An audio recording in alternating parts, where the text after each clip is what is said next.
റോഡിലുണ്ടാകുന്ന കുണ്ടും കുഴിയൊക്കെ കാരണം ടൂ വീലറും ചെറിയ വണ്ടികളൊക്കെ അതിനകത്ത് വീണ് അപകടം ഉണ്ടായ സമയത്ത് കുണ്ടും കുഴി അടയ്ക്കാനുള്ള ഏറ്റവും ലേറ്റസ്റ്റ് ടെക്നോളജി ആയിട്ട് നമ്മുടെ സംവിധാനങ്ങൾ ഇറങ്ങിയിട്ടുണ്ട്.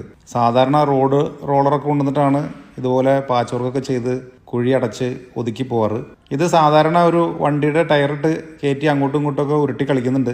അത് കൂടാതെ ഉള്ള ഏറ്റവും അഡ്വാൻസ്ഡ് ടെക്നോളജി എന്ന് പറഞ്ഞാൽ അവിടെ ആ വർക്കിൽ നിൽക്കുന്ന ആള് അയാളുടെ ചെരുപ്പ് കൊണ്ട് ഷൂസ് കൊണ്ട് ചവിട്ടി ഒതുക്കുന്നുണ്ട്.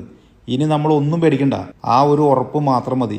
ധൈര്യമായിട്ട് ആളുകൾക്ക് ഇനി ഈ റോഡിൽ കൂടെ വണ്ടി ഓടിച്ച് മുന്നോട്ട് പോകാം. കാരണം ലോകത്തിലേക്ക് ഏറ്റവും മികച്ച ടെക്നോളജികൾ എപ്പോഴും കണ്ടെത്തി, മറ്റ് രാജ്യങ്ങളിൽ, യൂറോപ്യൻ രാജ്യങ്ങളിൽ പോലും ഇല്ലാത്ത പല ടെക്നോളജികളും പോയി കണ്ടെത്തി നമ്മുടെ നാട്ടിൽ ഇംപ്ലിമെന്റ് ചെയ്യുന്നതുകൊണ്ടാണ് നമ്മൾ എപ്പോഴും നമ്പർ 1 ആകുന്നത്. അതല്ലാതെ വെറുതെ വിളിക്കുന്നൊന്നല്ല. മറ്റുള്ള സ്റ്റേറ്റിലുള്ള ആളുകളും മറ്റുള്ള രാജ്യത്തുള്ള ആളുകളും മറ്റുള്ള ഗ്രഹങ്ങളിലുള്ള ആളുകൾ പോലും നമ്മുടെ ഈ കൊച്ചു സംസ്ഥാനത്തെ നമ്പർ 1 എന്ന് വിളിക്കുന്നത് വെറുതെയല്ല. ഇതുപോലെയുള്ള മറ്റാരും ചെയ്യാത്ത, മറ്റ് ഈ ലോകത്ത് ഒരിടത്തും ഇതുവരെ കണ്ടുപിടിക്കാത്ത, അതല്ലെങ്കിൽ ആരും ചെയ്യാൻ ധൈര്യപ്പെടാത്ത അത്തരത്തിലുള്ള അതിനൂതന സാങ്കേതിക വിദ്യകൾ നമ്മൾ പ്രയോഗിക്കുന്നുകൊണ്ടാണ് നമ്മൾ നമ്പർ 1 ആയിട്ട് മാറുന്നത്.